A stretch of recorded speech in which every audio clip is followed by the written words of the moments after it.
welcome back. And we're moving into a second conversation for today with representatives of the Coastal Zone Management Authority and Institute as we talk about the upcoming Coastal Awareness Week.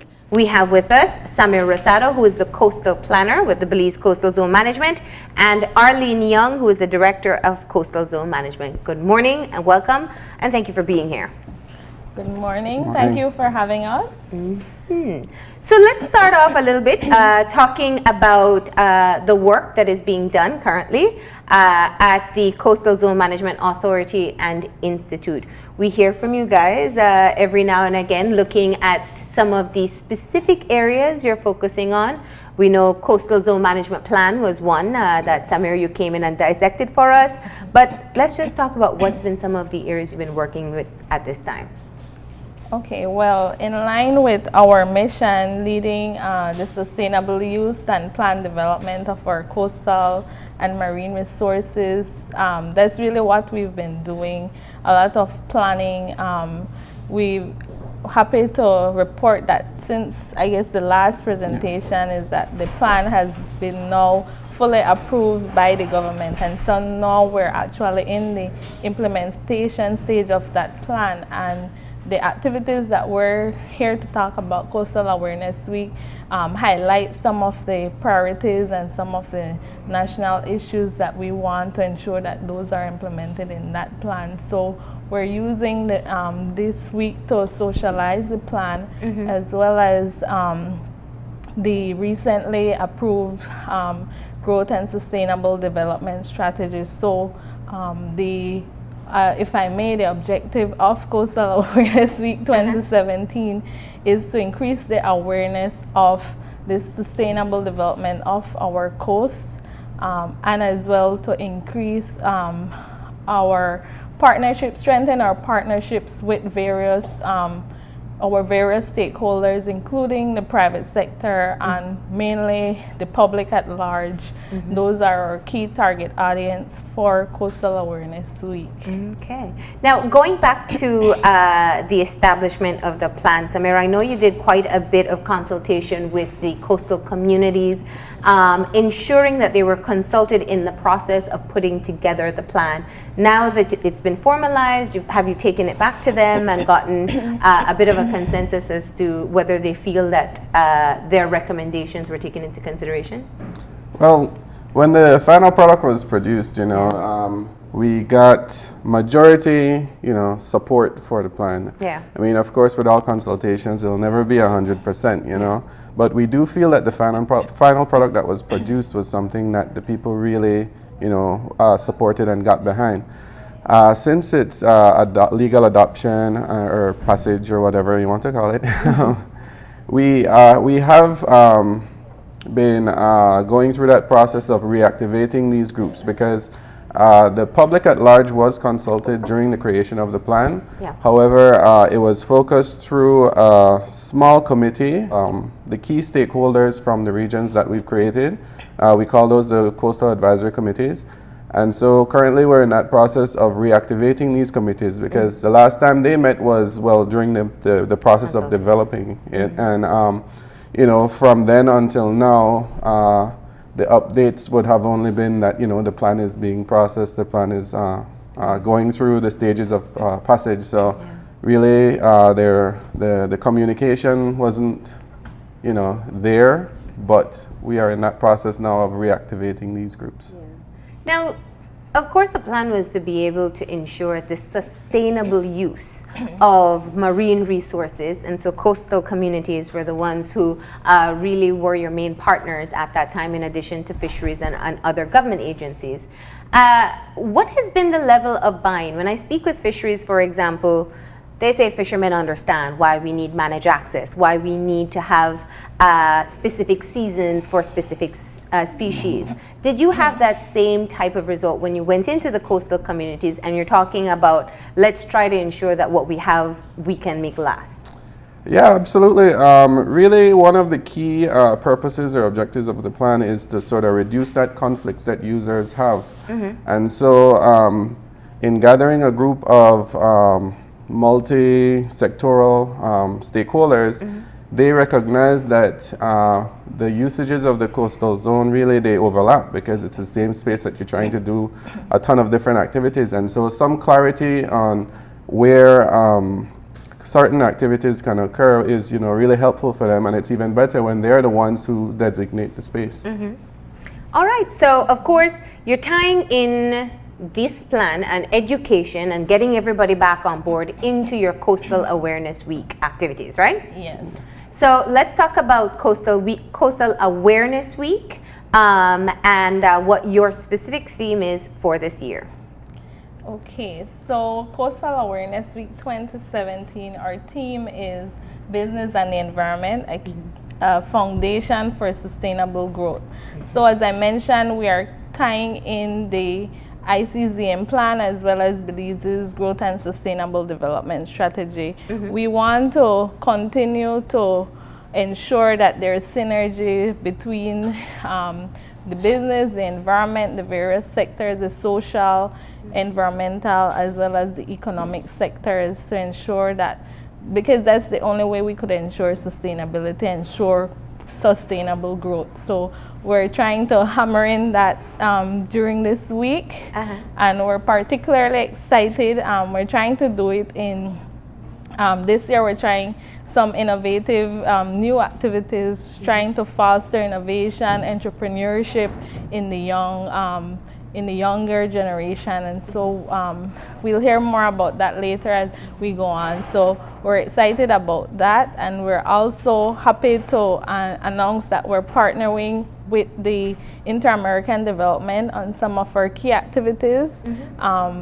We're having this partnership because they're celebrating this year their 25th anniversary of working in Belize, and they have made a lot of investments, not only in Belize, in the Caribbean, as it relates to sustainable coastal development and investments in the private sector that has an environmental management focus. So we have other main partners that we'll highlight as we go through the week's activities, but we're especially pleased about that one. Yeah. No, I mean, we don't typically talk about businesses and environment together, especially from an environmental agency. Have you had a good buy-in or a good rapport with business communities when you want to have not just supporting your activities, but really promoting the essence of what the coastal zone promotes? I mean, I believe so. A lot of our work, although it includes that conservation aspect, really it's more about trying to figure out how to use resources sustainably. So it's really to maximize the use of it while decreasing or keeping the harmful effects to minimum. Yeah. And so really that's what our message is focused on. And so it is a little bit different from the strict conservation ideals that does exist, which I'm not saying is not important, but it is. But I mean, we also recognize that we need to develop as a country, and I think that the private sector realize what our message is, and I think they could really buy into it, and so we get this. I believe we do get some support. Okay. So let's talk about the activities that you're going to be having. Coastal Awareness Week actually starts next week. It's going to be celebrated next week. So your activities start off on Monday, and what are you going to be doing during the course of the week? Well, we start off with an opening ceremony that occurs on Monday. It's a short opening ceremony where we'll have official opening done by the Minister Figueroa, and as well we have keynote address being delivered by the Ministry of Economic Development and speeches by the Inter-American Development. So it's really just the formality of officially opening the event.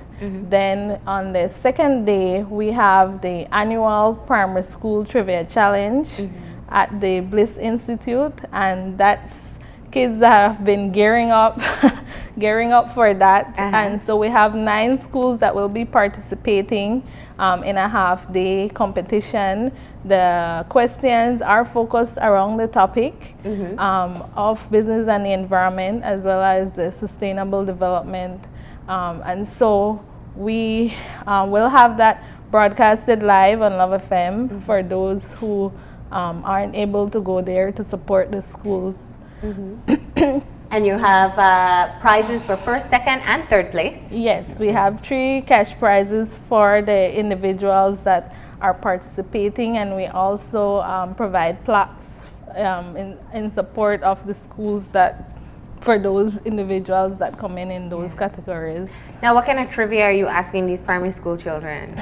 It's all geared towards the coastal zone, so it's coastal resource related questions. Yeah. What's the response that you get from the schools and the children when you go through these kinds of quiz challenges? Everybody becomes aware of the information because the kids have to practice, the teacher work with them. It's really a great way to get your information out. What's the response you get from what they find out preparing for the quiz? Well, first of all, they're very, very involved, as you mentioned. Yeah. And so I believe, I haven't had the one-on-one communication with them, but I believe it's something that is useful for them that they could actually incorporate into their lessons, because really the question and answer bank that we provide covers a range of topics that contains information that maybe they didn't even realize or know, and so it's something that they could actually include and teach the other students that aren't really aren't involved in the competition. So we've gotten very good responses from the schools. This year was a bit challenging because of the make-up time with the teachers, so the schedule is a bit hectic, but the schools that participated are really pushing to have their students ready. Okay.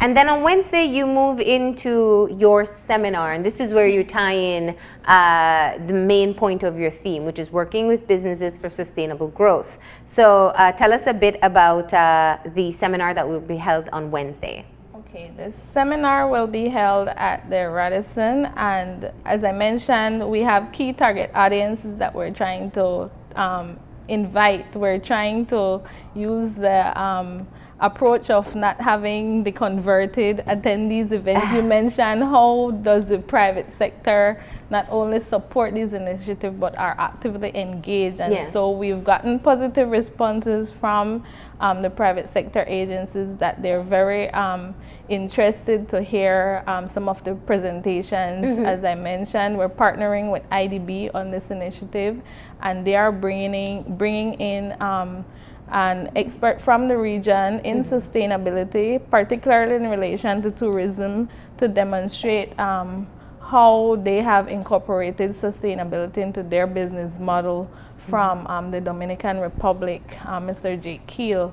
And he has spoken at several forums, international forums, so we're excited to have him share that experience with our local counterparts, and as well do the exchange, having our locals share their experience on how they are actually incorporating sustainability into their operations. So it's sustainable business practices and risk reduction. Yes, we can't talk about sustainability without facing the reality of climate change. And so not only thinking about sustainability as it relates to the pillars of sustainable development, but we also need to talk about how we're incorporating measures to reduce our risks to the effects of climate change. And so that's the risk reduction aspect that we need to businesses need to start to put in those measures in their planning, in their operations as well. Yeah. And when we talk about a changing climate, we're having a rainy day in March. I mean, you guys really don't need, and the US is having a snowstorm, so we don't need to really keep hammering. Well, we shouldn't need to be hammering this message. We speak about it, but if our actions actually demonstrate that we're serious. In the coastal areas, it's really important that we incorporate those sustainability and risk reduction measures. And the tourism sector is obviously one that heavily relies on being able to manage the risks with the different changes that we have been seeing. Yes. What's the typical recommendation that you give? I mean, you can only do so much with what is taking place with climate change now, as in the effects we feel now. Your actions are geared more towards the long term. But what do you typically tell businesses, those involved in the tourism sector, or even in production, what they can do to reduce risks? Well, there's a lot they can do in terms of their line of production, looking at where you source water from, what you do with your waste, the different types of technology that's available to increase efficiency, reduce waste, and as well the planning and the profitability that it actually makes sense to invest and it's not cheap to invest in these areas, but in the end it does realize some profits and sustainability to the organization. So we try to encourage that. So this is a little bit of what people will be hearing at the seminar on Wednesday. And then the rest of the week, what will be happening? All right. Well, the Thursday is a very exciting activity for me. This is one of our new ones. We have a tertiary level competition mixed in with an informational fair. Now, we had an informational fair last year. However, the tertiary level competition is the part that's new. In keeping with our theme, which of course promotes business and the environment, we wanted to spark a sense of entrepreneurship in our younger generations, in our upcoming generation, I should say. And so we targeted tertiary level institutions because, well, they're the upcoming workforce. They are the ones that are going to have the new ideas and are going to have to drive the economy. I mean, we just heard a budget speech, so we decided that we needed something geared towards sparking this sense of entrepreneurship. So what we did, we invited tertiary level institutions, junior colleges and universities across Belize, and we asked them to put a group together to come up with a service or a product or something like that that demonstrates our theme, that shows harmony between business and the environment. And they had to come up with a business proposal and all of this, and they had to submit it. And a part of the competition, or part of their points, besides being graded on their proposal, they also have to do a marketing pitch, and that will take place during the informational fair on the 23rd. So it's a bit like an innovation challenge. Something of the sort, yes. And so the information fair aspect really, while we have this opportunity, to have these marketing pitches, we also wanted to just disseminate information to the general public. And so we invited partners from the government, NGOs, local CBOs to come and have booths to actually disseminate information and raise awareness for their various causes. Yeah. And so at the same time, so it's going to be a full-fledged informational fair mixed in with that competition. And I must say, though, this activity was one of those activities that the IDB actually highlighted, and they partnered with us fully for it. And we also got some support from SBDC Belize. So I believe the competition is going to be... So the winner of the challenge will possibly get some seed funds? Some seed funds, yes. And also opportunities to further their product or service. Oh, nice. Have you gotten any kind of information on the innovative products and services they've come up with? Well, we've gotten four proposals, and I would invite people to attend to find out. Are they new ideas or kind of a shift on some things that we've seen before? It's a mixture. I think one or two of them were new ideas, and the other two I think were more innovative looks at things that currently occur. So. Okay, I'm not getting anything out of you. That means you have to go next Thursday. Yes. That's in Corozal. In Corozal. Yeah. So at the Corozal Community College, so you can see what the tertiary institutions came up with.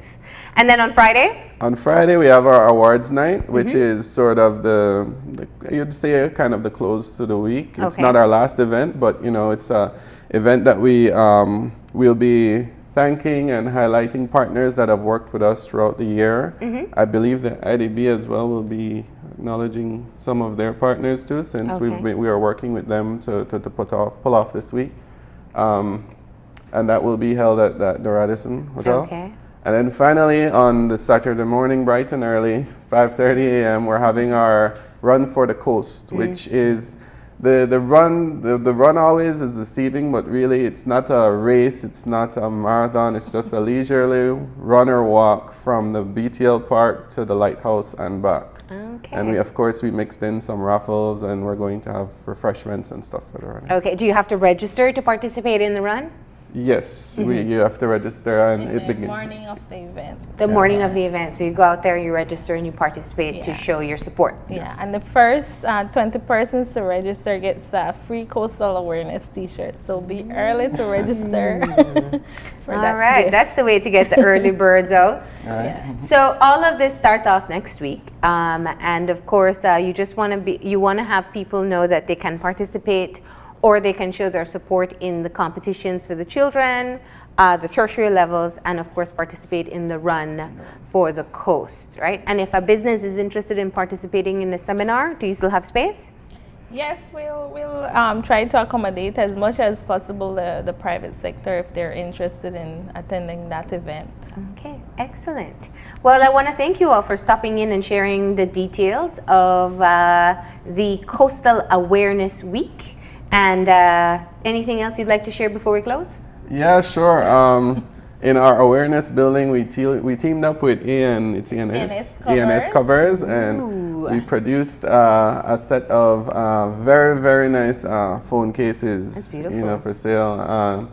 There we have, I think it's limited to Samsung and iPhone devices, however, for now, and we'll try to work with them to broaden that range, but they're for only $35. Oh, those are beautiful. Yeah, and the idea really is not only to highlight, we're launching it during Coastal Awareness Week, but Okay. it's a cover that we want to encourage Belizeans to get and to promote and foster that sense of awareness and pride for the coastal and marine environment. So And this week, if you buy it, you get a free exercise phone holder. So Ooh. yeah, you And get use your it arm Because you back. use it for the run, There run for There the we go. coast. There you Yes. go. So you have to get it before next week Saturday. Yeah. All right, and you have limited supplies, you said, right? yes, Okay. so they'll have to contact us or ANS Covers.